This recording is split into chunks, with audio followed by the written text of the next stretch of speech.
Okay. We are live. Okay. Hello. Lajan is here.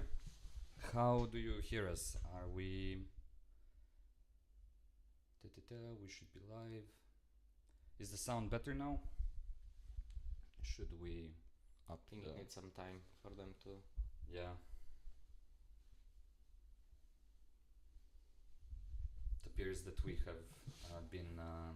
No, our sound wasn't muted, so everyone heard us chatting Amazing. before. Okay, cool. Then I'll take this off. I don't need it. Well, that intro was very nostalgic. It's from the earlier videos that we had. So yeah, welcome everyone and welcome Legend to our stream. Today it is a very interesting topic. We're talking about scary things and how we, for our game RedMark, decided what will be scary in that game. RedMark is a modern horror tabletop RPG, so we wanted there to be horror, but the question was, how do you make it scary without making it kind of, cheesy, without making it just just horror? Because as you know, like there is different kinds of horror, and we wanted to really explore this. So today we're gonna talk about how we came up with the concept of the void and what it means for us, what it means for our game, and what our game really is. Because I think the horror aspect of it really is the core of it in a way. So yeah, we'll start with a little toast to our project and this stream. Živeli everyone. It's good for the nerves, it's good for the creative mind. Yeah. So yeah, I'm Andrew, known as Barlow Keep on this channel, and this is my friend Lazar. Yeah, Lazar. and we are the creators of RedMark. So first, let's talk about the game and the setting. We have two viewers. Amazing. Welcome, everyone. So, RedMark is, as I said, a modern horror tabletop RPG that balances the strange and horror aspect with the mundane and with some thriller action. So, we didn't want to go just the path of like everything is spooky. We wanted there to be like tension and action and a lot of interpersonal conflict. So Margum is the name of our setting, and it is basically a city in 2055 where technology didn't really advance in a way that people thought. We wanted flying cars and genetically altered babies and whatnot, cybernetics, for example, but mostly all of these things progressed, but nothing is like super different than it is today. A lot of things are AR. People wear these, instead of smartphones, people wear these, we call them microphones, that are like a little bud in your ear and like one contact lens, and through that you see AR everywhere, but the core of the world is still the same. Now, we wanted there to be, like architecturally, we wanted it to be very similar to our city, so Belgrade. And Belgrade has this interesting mix of like traditional architecture and like brutalist communist architecture, where I wouldn't say that one is like dominant. Maybe it's really a mix. So we wanted it to be like that, but we asked the question: what if Belgrade was like a very big city, 17 million people or something like that? So yeah, the city itself, it's not dark, it's not like falling apart. The facade is very nice. It's a city of comfort and stability, but when you look at all the algorithms and what we are ingesting and what we are feeding our brains with and how society functions, if we push what we know today to be like hard on people's psyche to like a different level, we see that people start to break down. And also, okay, that's something that we can base horror on, but I think you can only base some like things people can relate on, like interpersonal things on it. You can't really make it spooky in a way that, for example, in Call of Cthulhu, fish people or ghosts or ghouls can, right? So let me just see what is on the agenda. Yeah, so we asked the question, what is scary? And we have a bunch of experience playing Call of Cthulhu, and I think in Call of Cthulhu it has a very interesting approach where scary is tied to atmosphere. So you would build this atmosphere as players are investigating things, and at some point you would like start to uncover the strange things, and it would impact your sanity, and mechanically your character starts to lose it. But players feel this feeling of uncanny and strange to that point when you uncover the secret. What I heard Runehammer called a water slide is what happens. So water slide basically says that now all the secrets are uncovered, and now you have a bunch of different a bunch of different obstacles that the players need to survive as long as possible. And now the tension that was built is released all at once, and people have to figure out a way not to lose their character, or to lose the character in a meaningful way. So that is how I perceive Call of Cthulhu doing this. On the other hand, we have Cult, and Cult is a game where you explore very dark topics, like you would have something really dark happen to a character, and their internal struggle will cause time and space to bend for various reasons.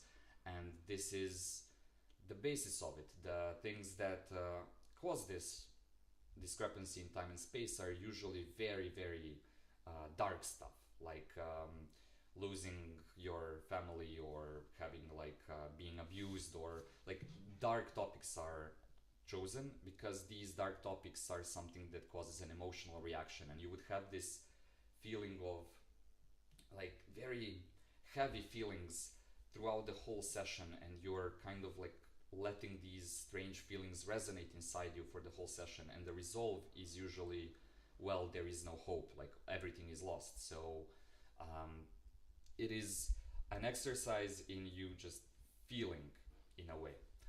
But we didn't want to go specifically in any of these routes. I think the combination of all is what makes a campaign possible. In Call of Cthulhu, you constantly have this bouncing from one problem to the other, and at one point you ask yourself, is it really scary? I'm just a detective now. And from that we have Delta Green, that is X-Files type of thing, where you go and pretty much are a ghostbuster. You go and figure out what is wrong with the world. You try to solve these anomalies and hide it from the general public. So I see Call of Cthulhu in a similar way, just because, if you have a campaign, you're constantly encountering strange things. In Cult, for me, I get a bit of fatigue from having that very dark atmosphere lingering all of the time. It's not something that I would enjoy playing for 10, 20 sessions.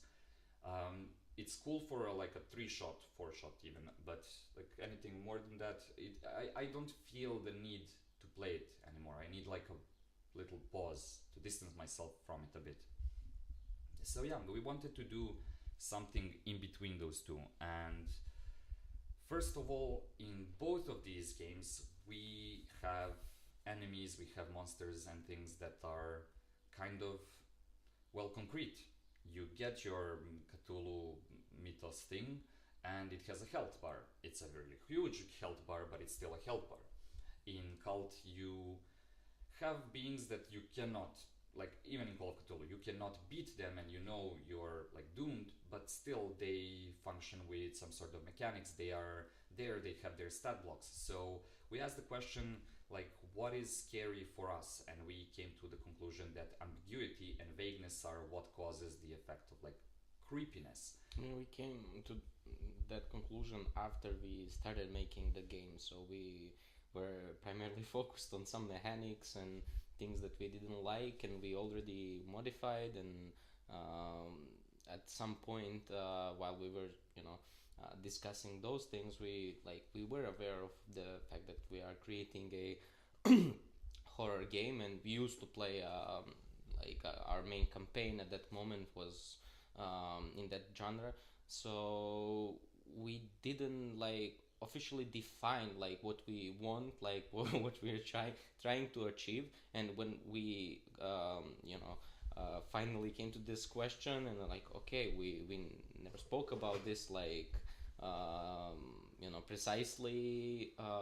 We agreed that we definitely don't want anything, like we don't want horror to be specific in any way. Like if if it gets any type of form, it being a monster, or I don't know, some weird force, anything, like any way that you can physically like define that force, that entity, then it becomes less scary. The combat or the interaction between is always going to be tense, but it's getting less and less scary. And I also think like if you have a lot of anything, like a lot of emotions, a lot of action, um, a lot of horror, it's just starting to fade in a way. Like you need some contrast. And like when we play like hardcore horror games, it is like it definitely produces that effect in like first session or two, but as a campaign, like after some time you just adapt, and it stops being that scary. And I want to just continue there.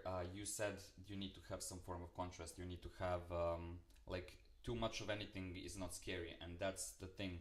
If we have combat, for example, we want that to primarily be combat that is in between like actors in the world and not the scary thing. If we have creepy and hard topics and things like that, we want to somewhat like pad it with the mundane. So when we first started our session, our campaign that you mentioned, we really took a lot of inspiration from Cult and Call of Cthulhu. And then as we figured out what the scary part, what the paranormal part in our game would be, then we started to modify it and really found the sweet spot. So some things that I want to mention before we jump into what the Void is so what we call it horror without monsters. So we don't want to have a bestiary. We will have something similar, but we didn't want to have, okay, this is a sentient rock, this is I don't know, zombie and like witches and things. But we saw that there is a lot of things, and we enjoy a lot of things that are like creepy online.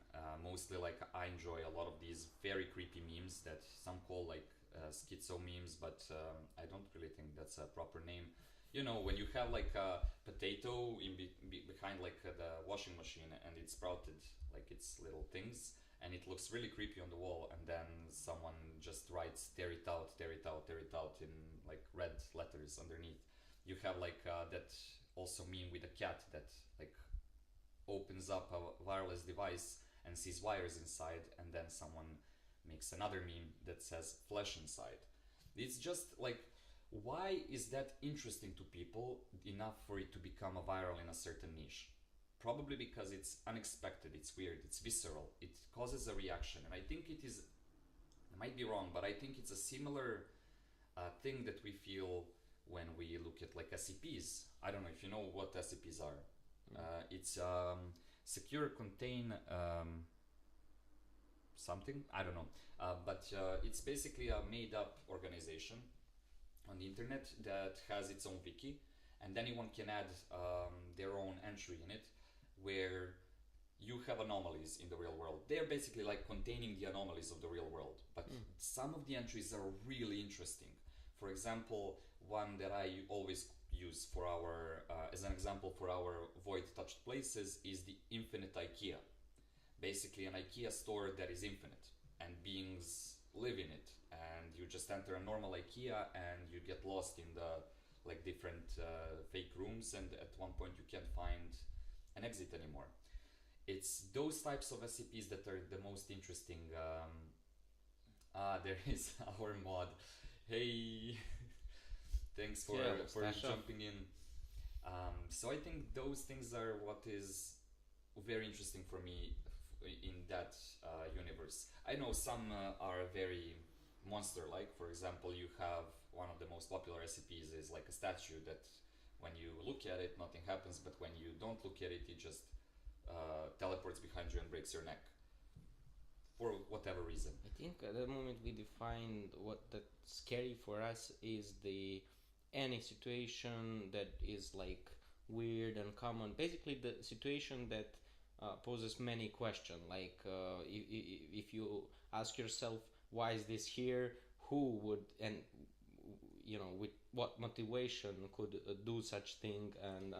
But it needs to be in juxtaposition of something that is familiar to you and something that is usually like that off combines mundane and 'cause ordinary with you can have a lot of questions for other things as well. Exactly. But there we have liminal spaces, for example. The internet went wild for liminal spaces. Like, I don't know if you saw, but those are basically like empty malls. Like the back rooms had the whole lore and videos about it. It really is a phenomenon that struck the internet, and people were just going crazy over liminal spaces. And what is the question there? There is no question. Why is it empty? Well, you don't need an answer to the question why is it empty, but for some reason it brings out some eerie feeling of nostalgic stuff. I don't know, it's just strange. But I think liminal spaces are like something that we really wanted to, like, I don't know, take that building block and like put it in the game somehow. And of course there is the uncanny valley, like as you said, like if you have something that you don't need, that causes you to have a lot of questions, but you don't need to have those questions consciously, right? You can have in uncanny valley you see something that is almost human, almost right, but it's a bit off, like those old AI photos as well. Those things cause interesting feelings as well, and sometimes you don't even know what you're looking at. You know, those flashy, like those photos that have the caption, can you recognize any object on the photo? And you're looking at it, and at first glance you can see things, but as you look, like, you can't recognize anything, and the mind just starts to like bzzz, I don't know. So yeah, all of these things are for me scary without monsters. So let's see. So I wanted to mention here the Stephen King's categorization of scary. So you have the gross out, which is basically gross things. Simple as that, like body horror, gore, whatever, those things. And then you have the horror, which is basically when something that defies logic happens, something that is scary, like for example a big centipede comes and grabs you from the dark. That is very, like, you can see it, it's very like easy to communicate. Big centipede, you eat hungry, you food, run. And that is horror. And I mean, this is my interpretation of of the thing, but terror is the third like thing, and terror is described as the feeling you get when you come home and you see that everyone in your home and everything in your home has been swapped out for a clone or like a copy. Like, who would do such a thing? Why? How? What? Just stops your brain right there. You ask a ton of questions, and that is exactly what we want to do with Void. We want to invoke terror in that way. I agree.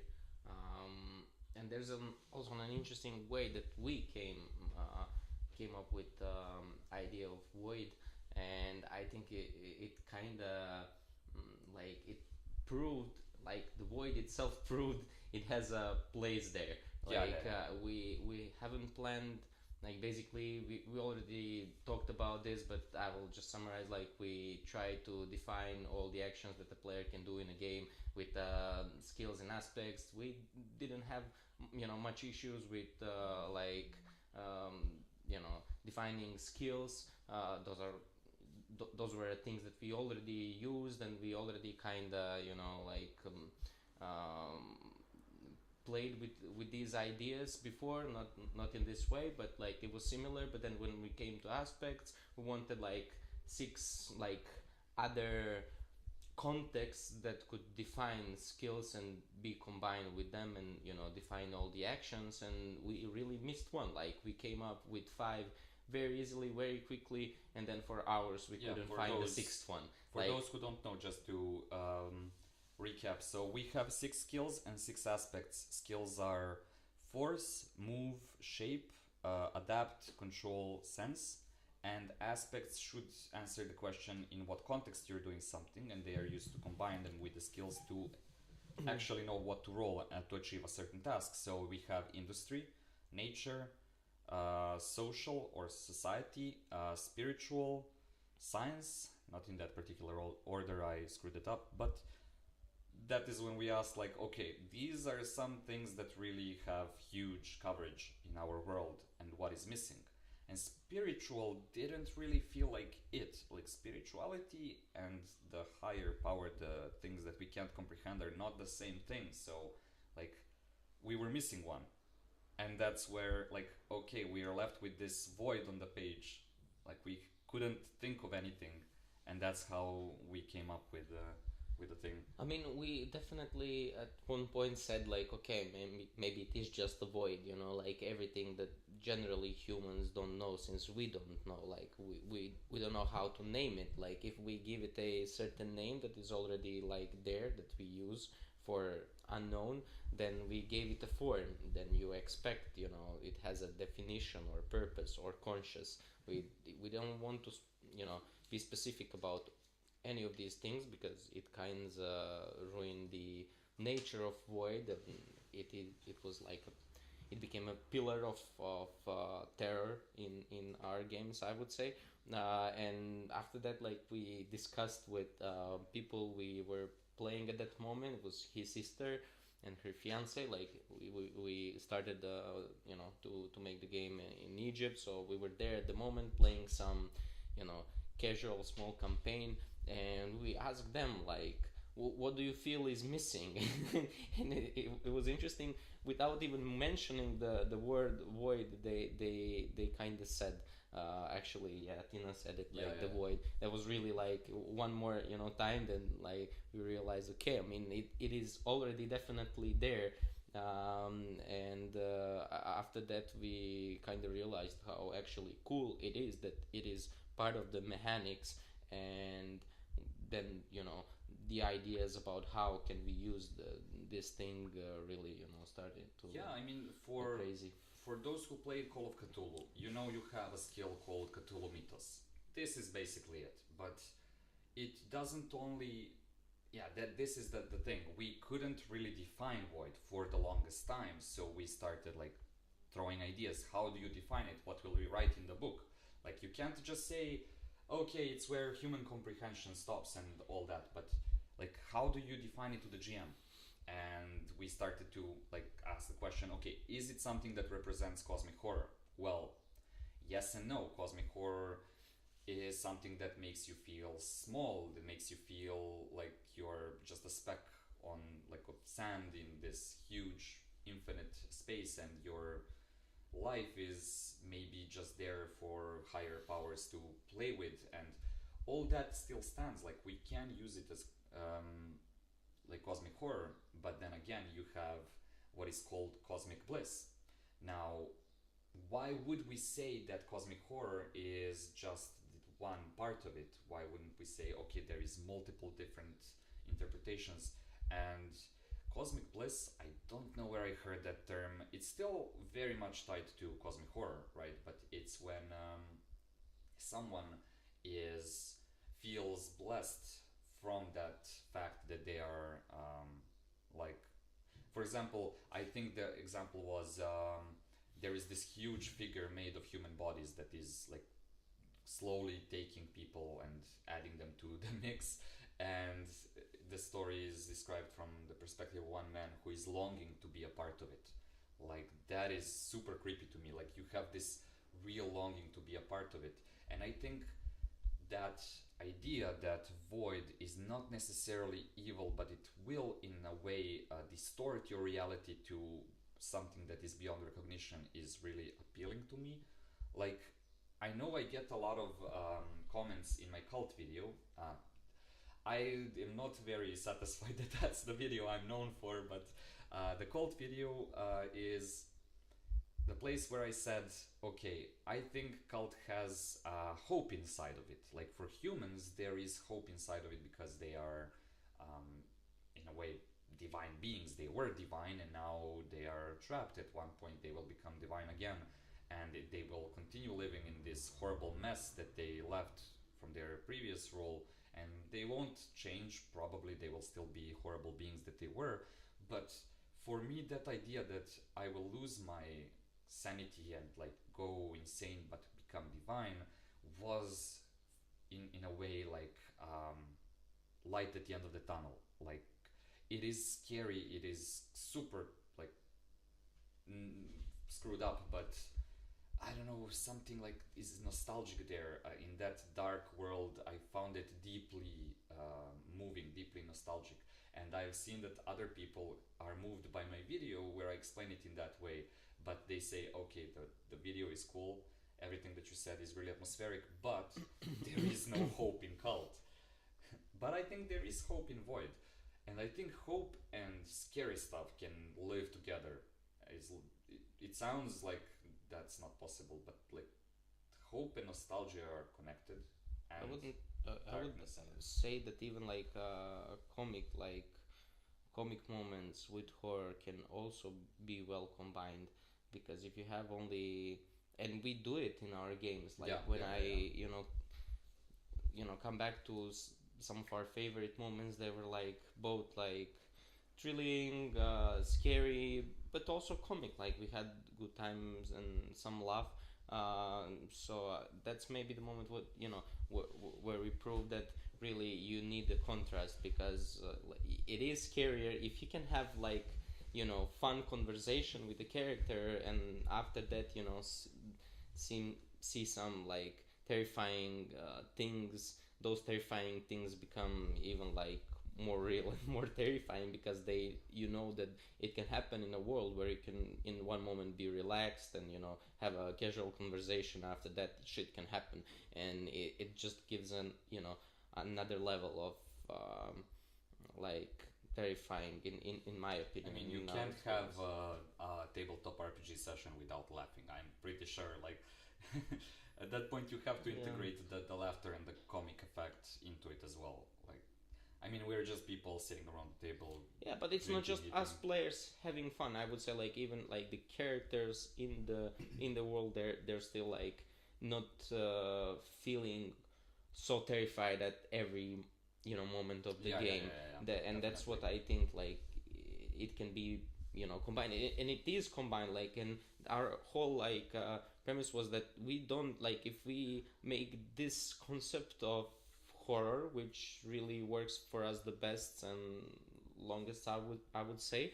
um, in that case, like, we don't really have to make up so many like terrifying things, like just the reality around us, the things happening in the world, or just in your neighborhood, politics and wars, and just the silly events happening around us can really be used as a huge inspiration to horror. Like, we even there's some moments, I'm not gonna spoil it, but like there's some moments that basically they're the facts that happen, and we thought like it's a really good content for the book. Like, Yeah, even yeah. if we tried our best, we probably couldn't come up with such an amazing and horrifying idea. Bro, So we even started like when we see something that is awfully strange in real life happen, we just say, "Oh, this is void touched." void Like, touched, yeah, man. this is completely void touched. So, yeah, what is now from just let's not go into the meta interpretation of void, but let's ask the question: what is void for you? Me personally, You personally?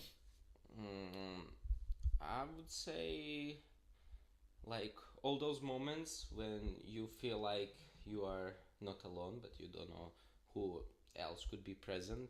All those moments when you ask yourself, you did it for some reason. We would say it's unconscious, but at some point it shows up that it seems like it had a reason back then, like to happen, even though like at that point you did it, probably your motivation was unconscious, and at some point your actions you know made some sense for me. Those are like the small moments in life where you kind of, feel that force. Like you would say something is conscious about your actions, and maybe it sees it in advance, or is just interested in or watching.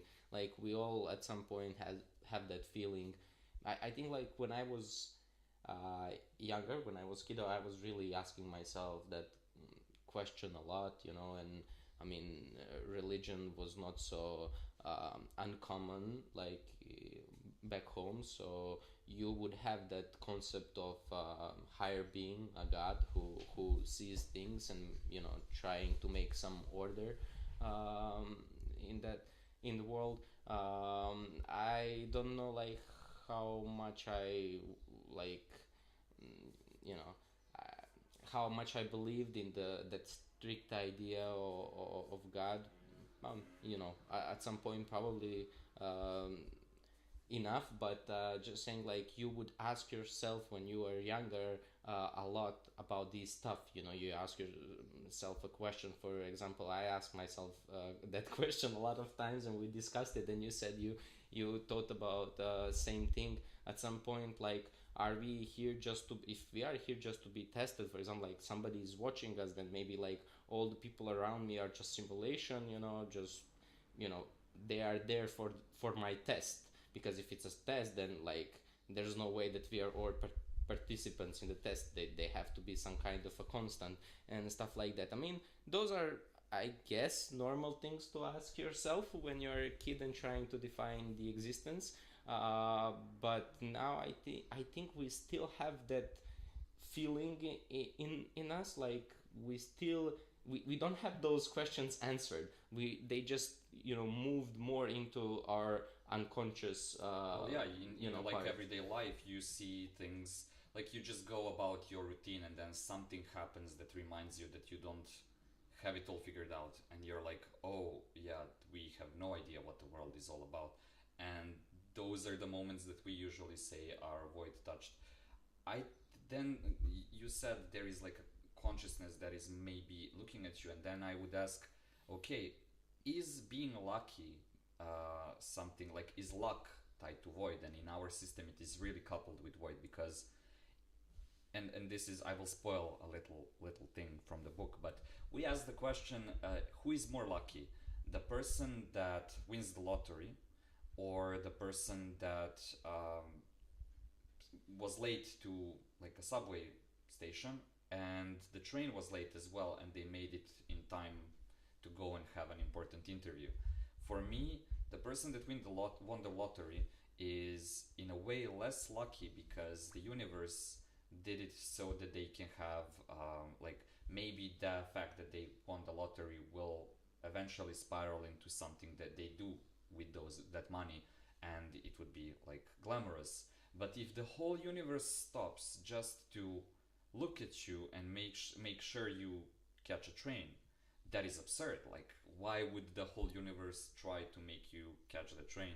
In that way, I think it is such a mundane thing, but paired with like the infinite intelligence of the cosmos, it is for me much stickier than oh, I won the lottery, I agree. So yeah, interesting. For me, it is really hard to define. Agree with you with the higher power interpretation. I also think that void is not necessarily conscious. For example, the thing I based, oh, the doggos and the noise outside, I hope you don't hear it. But for me, the thing I based the channel on, the lore of the channel on, is I mentioned it in the 500 subscriber special as well. Clive Barker's what is the name of the book? It's there, Great and Secret Show. Yeah. So there is a concept of quiddity. Quiddity is a lake that is a metaphysical lake that exists beyond time and space. And okay, there is a ton of lore around it that I discard for this idea, but just the fact that there is a lake, and people visit this lake when they are born, when they die, and when they first sleep next to the person they love, and they visit it in their dreams. This lake is something that everybody knows exists, but no one knows how to, interpret it. So there is this one character that ends up being in like a place, a mailroom, and they are reading all the discarded mail that never found their destination and its destination, and they are trying to find if there's any money in that mail. Everything else should be just thrown into the fire. So this character starts reading all the letters instead of just throwing them in the fire, and he starts to connect the dots and figure out there is something that everybody understands. There is the secret language that people are unconsciously speaking. Something is making people align around this mythical lake without even knowing it exists. For me, that was a deeply moving thing. Like, we all have this mythical place where we sprung from, and void, for me, causes the same feeling. Like, I don't know, it's hard to define. It's really hard. I can feel it. I can feel like the intuition going into that nostalgic, everlasting place, but I can't really describe it. So we want to do, like, for our book, we will make multiple different interpretations of void, and by choosing one of them, I think that will inherently change the genre you're playing. Yeah. And one that we are pretty hyped about is that if you call it the higher power, and if you say that the book we are writing is then the artifact of void, that would mean that in a way the book is aware that it's, an artifact of the void, and the void lives through it. It is a very scary thing to think that your life was just created for someone else's amusement. For example, I create NPCs all the time, and in horror games, you create an NPC as the GM knowing that you're gonna kill this NPC off, like in a car crash or something, 10 minutes after. From the point of view of that NPC, they have been created with all their memories, with all their feelings, their families, everything, just to be slaughtered 10 minutes after.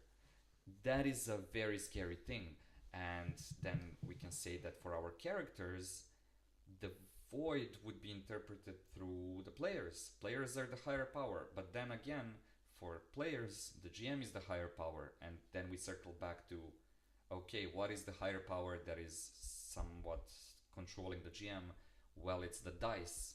The dice are the ultimate arbiter, and the dice are based on luck and our own higher power.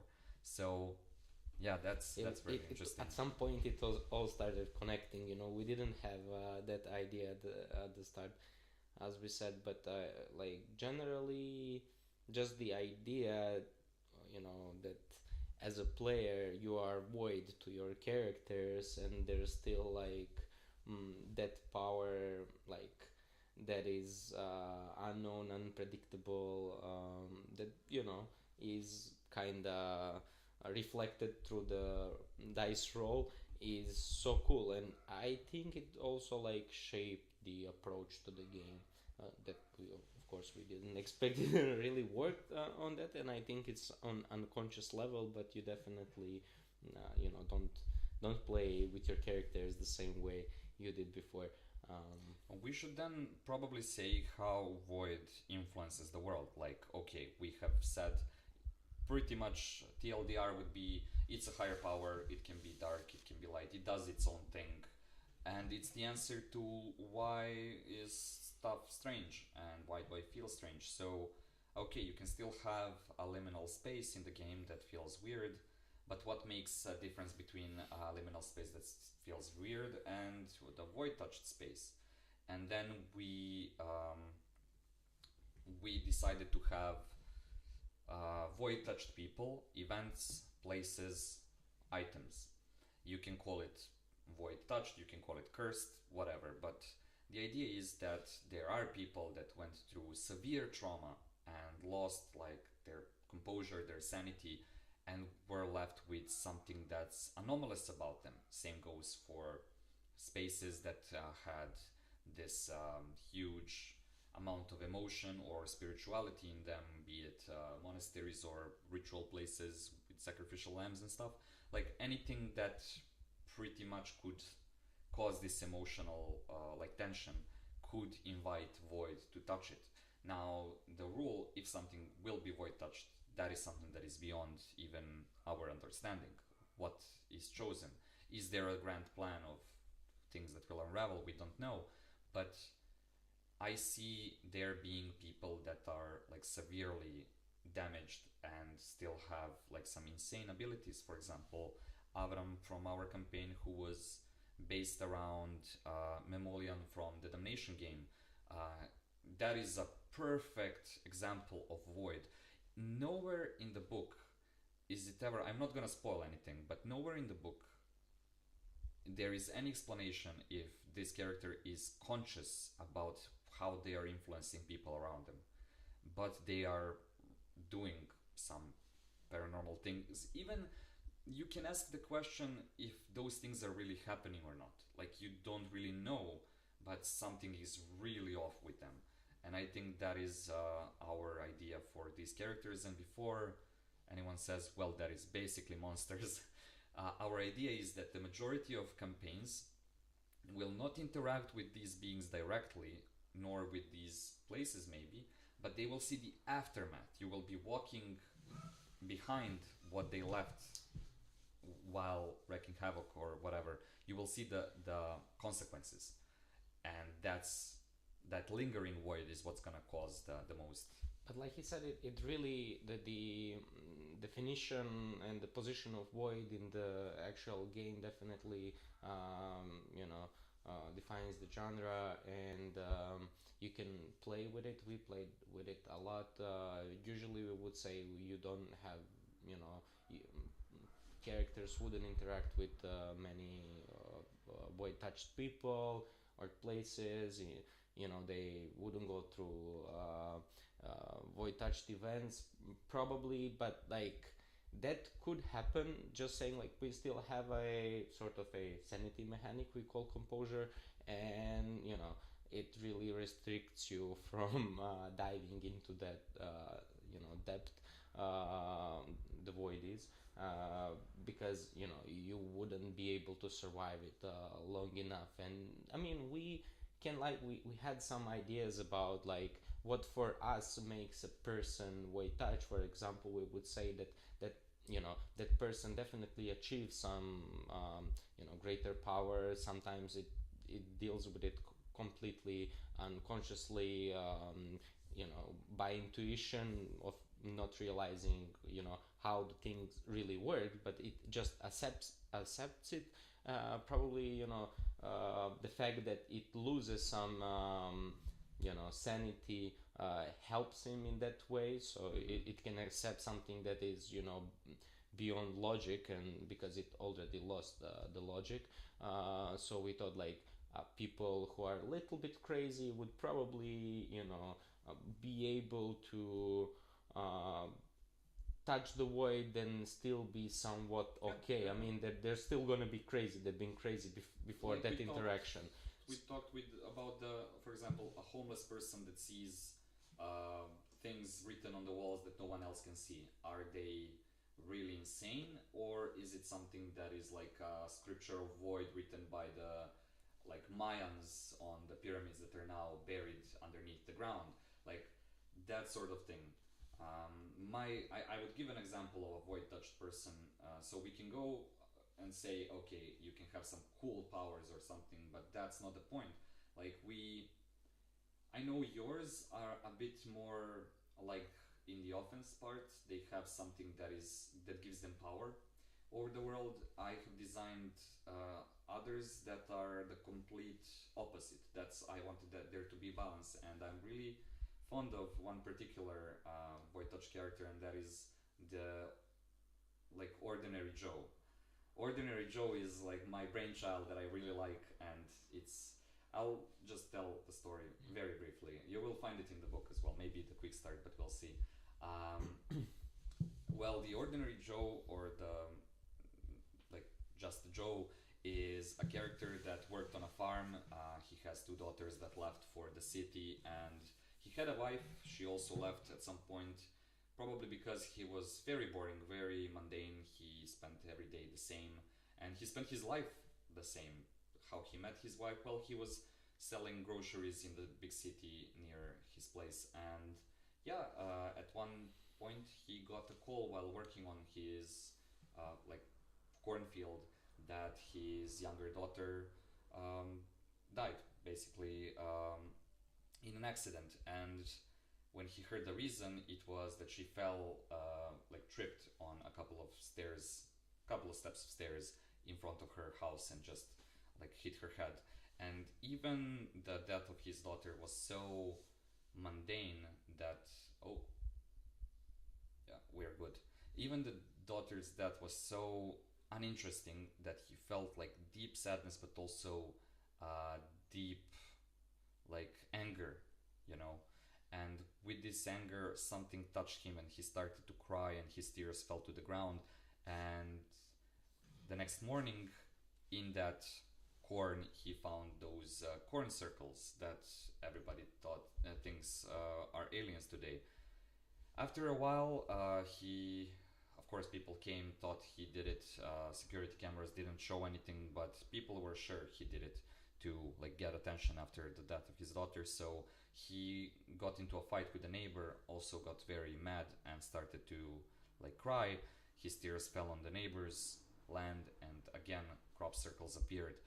Now, Joe never made a connection that his tears were the ones shaping things around him.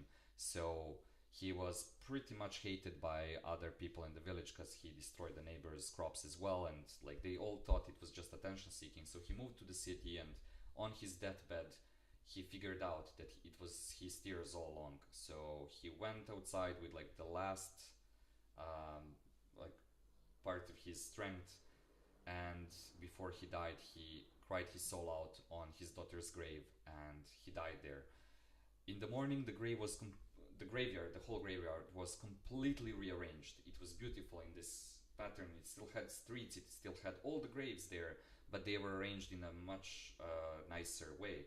It was a scandal that the whole world heard about, that someone rearranged everything in the graveyard during only one night, and no one saw it. And no one even bet an eye on the dead old man on the graveyard that was actually the cause. Even in his death, he still remained ordinary, but the amount of change he made, the sensational news that he created, was something undeniable. Yeah. So for me, that paints the picture of how Voyage people don't need to be like these superheroes and supervillains. And I really want to say that we don't want them to be superheroes and supervillains. We don't want this to become a game where I mean, we don't mind. We don't treat them that way. Like, we don't see it that way. In the original, idea. I can see myself like playing with that idea as well. Like, but primarily, you are playing with that idea. Yesterday at the moment, yes. Yesterday we played Void Touch People. Everyone. So, yeah. Let me see. Yeah, we asked the question, it's void conscious. I want to say that what we want void to achieve, one more thing in the game, is we want the void to be the reason why people connect ancient things with today's things. That's why our cover will be a skull with symbols written, like occult symbols written with a red Sharpie. We want people to like feel that something is calling to them, make shrines in subways, do like strange things on the street, worship a slab of concrete and like things like that. Why? Because they feel the pull, and maybe that's what it is. It's a pull to the unknowable, to the unnatural. You start seeing patterns in something that no one else sees. Like, where do you draw the line between insanity and just like knowing more? I agree. That's a thin line, and very good thing to play with in the game. We I think like this type of horror that we played, we tried our system with players who were completely new to the hobby, and the system itself, I would say, it really worked great. We even got a friend of ours who started GMing and like seriously like basically everyday GMing, Yeah, in yeah, the yeah. system, and it was the first and the only system he played. So I would say the system really fit the new players, but And the feeling of void, like people, for some reason, people understand what void is without us explaining it to them. They just know how to employ it in the game. yeah, that part I would say I didn't expect. Like the system, yes, we were making it to be this how to say, simple, like beginners friendly and intuitive. But like this part was like, for me, like a questionable, like, will the people like generally horror, like the new players? We usually, we all jumped into the hobby with, not with horror Yeah, genre, D&D, definitely, right? Pathfinder, that sort of thing. And then we tried some, the or I mean, I won't call it ordinary, but the games that you would definitely think of, like he mentioned, like Call of Cthulhu and Cult. And we figured out, as we said, that after some time and experience, these things that are like undefined, and then we can play around with them, and that they can be a little bit different in each game, in each world that we build, is something that definitely drives us. But I was so uncertain, like, will this work with new players? Because this is like very, like he said, very thin line that you have to kind of, you know, um, keep in that way. Like once you show anything like physically, as we said, like form of void, like creature that is like, we mentioned people that are basically, they are monsters. They can do things that are worse than monsters Mm-hmm. could do, but they're still humans, and they have the human weakness. Their knowledge as well has limitations.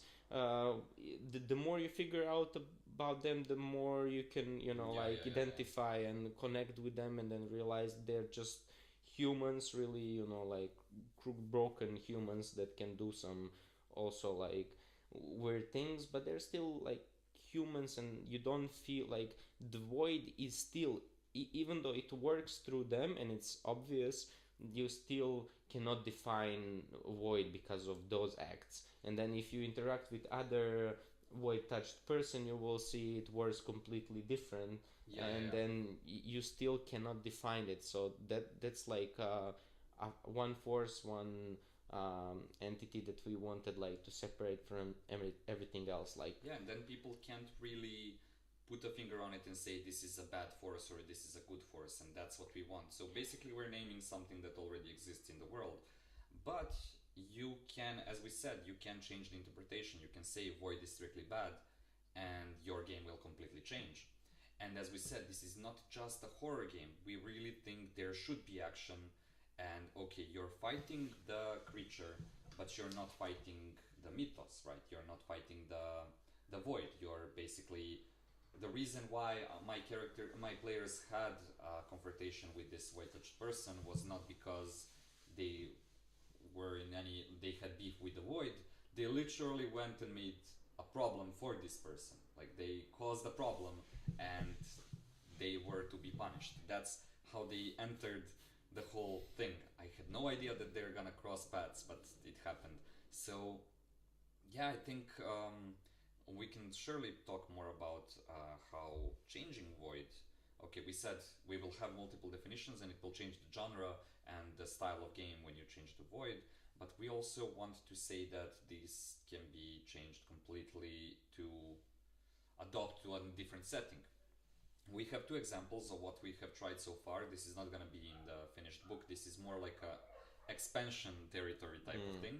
But currently we're playing a medieval dark fantasy game where void is renamed to dusk. And the premise is that there is ether flowing through the whole world, and ether is very affected by human thoughts and emotions, but it also affects human thoughts and emotions. And by like interaction of those two, whenever there's a wave where the ether becomes like very sensitive, people's thoughts intersecting with that ether will cause anomalies, and we call that intersection dusk. So the void aspect is changed into dusk, and the players are basically just regular people going and figuring out and solving these anomalies through like talking to people. Are people reporting that there is a spoon that whenever you eat from it you vomit? Well, the organization goes to figure that out. It is a thing that we've seen in media a lot, but I mean, I've heard about Gunslinger, Berserker has some elements of it. There is a ton of media that already plays around with this idea, especially in the similar setting. But we gave it a bit of like a Dark Souls, Elden Ring, Bloodborne type of atmosphere, and yeah, it's pretty interesting. We even made a religion around it, very and around our skills and aspects. I would Very, I would very add to the your point that redefining void changes the genre and of course the setting of the game. I would say the interaction between spirituality and void also does that thing definitely. because yeah, the way you set it in the setting you just talked about is that like the church is the only institution that truly understands the dusk, The flow like of yeah, ether and the dusk. yeah, it can yeah. And we when we try to like separate and define like spirituality and void, we said that spirituality is primarily human intention, experience, and like intention to know more about the void and experience in dealing Yeah, with it. yeah. It's basically like theology, like for void, and it can be true, but it has nothing like it can be true. It doesn't have to be, but the fact that you know about it won't like do much about like you being able to use that knowledge. Like you can still think that all about the god, but it doesn't have to be true. Could be. It's all the way you set it up, and like I would say that like especially that interaction is between spirituality Yeah, I is mean, void is super important for the setting. we can say that spirituality is human's best effort to understand void, but I think it is why the easiest way to understand the distinction is you have someone that is like very spiritual, like a monk, for example, Okay. and then you have like shaman witch, maybe, or like a crazy hag that throws curses or something. One, oh, sorry about my WhatsApp ringing, but yeah, one you could say is spiritual, the other might be just crazy, but with a very big void understanding and like it does things through void. So then you ask, okay, what about a person like a monk that has healing abilities, for example?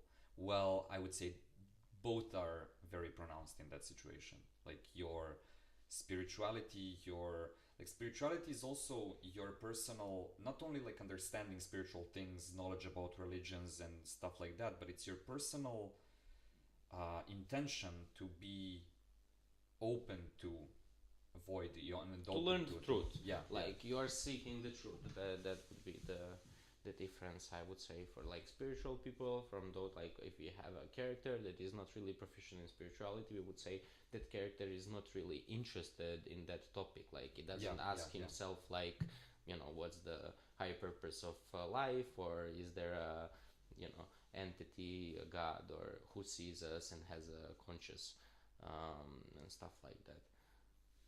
Um, Definitely cool things. I think we have covered a lot of things that we wanted to cover, and we're just about over an hour. I would just mention that, for example, we will have a way to convert from Call of Cthulhu to our system, just so we can play other modules in our system as well. And the first thing that I would do for that is just swap out Void for Cthulhu Mythos, or just call it Mythos. And I think that would encapsulate everything that people know about mythos related things that can still be very different from spirituality, because you have the church and the god and everything in Cthulhu mythos realm of existence, but then you have Sub-Niggurath or like Azathoth and all that stuff. So yeah, I think the last things we should mention today are a bit of like, I don't know, announcements, stuff like that. Just closing topics. But yeah, I just feel bad for ending the stream right now. Like we can. There's nobody watching at the moment. There is nobody watching, but I'm having fun. Like these are the topics I always wanted to. I don't think there is a lot more to say. I think we only scratched the surface of what Void can be, and I think Void will be the biggest challenge to write properly and not write a novel about it. But there is a thing, like the more you write, you want to give people a clue about the Void. The more you give, the more you take from the Void, I think. That is a perfect definition. Yes, definitely. You're trying to be somewhere in between. Like you want to make people have that feeling, like when we started playing with new people, we haven't really described Void that well. Like I would say, even at this moment in the book, there's way more explanations about what Void is or could be than those that we would give to new players. But as we started playing, we all had, I would say, the same similar experience and the feeling about what Void is. And I really hope just to if we achieve to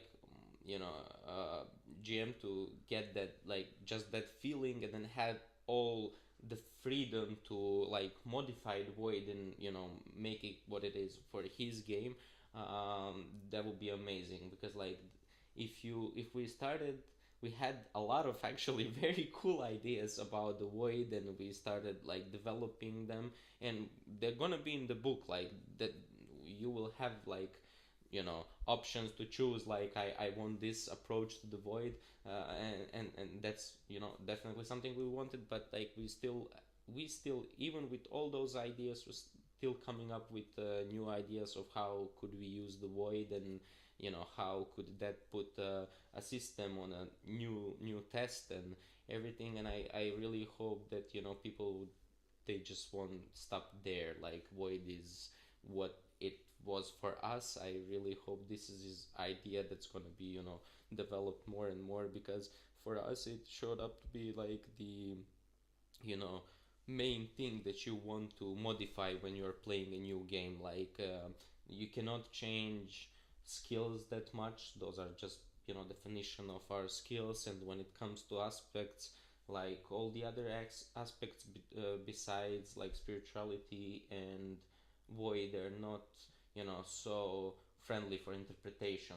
You cannot interpret them. Can be renamed to I don't know, civilization or something whatever, in older times, but it's still something that is man built, a work of human hands, and But yeah, Void you can swap out for example, Arcana or something, and then have a roll to cast system in this card RPG. It is very flexible, but that's the question. That's the challenge we are facing right now. How much should we say to the GM? How much should we put on the GM shoulders to interpret Void so they can cause the same feeling for their players? That's something we're battling. Saying too much, as you said, would be taking away from the Void. Then again, not saying some of these interesting ideas is again it's a balance we're trying to make. So what are our next steps? Well, we are working hard to get the quick start guide out. All the text is written, even more than it. I would say that the player guide is completely done when it comes to text. The GM guide is around 20-30% finished. We have the sample adventure in the works. We have a very interesting system for pre-gens that is also almost done. So we're working hard on it. The thing is that we are now struggling with getting it in time for a competition or an open call that is in the beginning of June. And so our date of release for the quick start should be no later than June 2nd. If we don't release it then, that means things are going horribly wrong. I'm joking, but we're gonna release something around that time, and if you want to be in the loop about it, you can either join our Discord server where we are constantly posting updates on the game, or you can sign up for a newsletter on our website, which is now in the description. It's basically redmark.rs, Serbian domain. So yeah, that blah blah blah. I'm also going to talk about RedMark in more detail on live stream on the Eclectic Go channel. It's called Slice and Dice. So yeah, come join, see what's up. And yeah, if you or anyone you know is an artist that is passionate about working in tabletop or are just working with like these types of horror things, or it could be like someone from outside but that is maybe interested in something like this, shoot us a message on Discord. Maybe we can start working together, because at the moment our artist doesn't have enough hands to cover everything that we're asking, so we're a bit short on, well, bandwidth, just people. So yeah, I guess that's pretty much it. Yeah, if you want to support our project and help pay for real artists and real art, we do have a Patreon, and it's this channel's Patreon, so don't get confused. Like Barlow Keep and RedMark, it's one and the same. It's our platform for it. So yeah, that's all the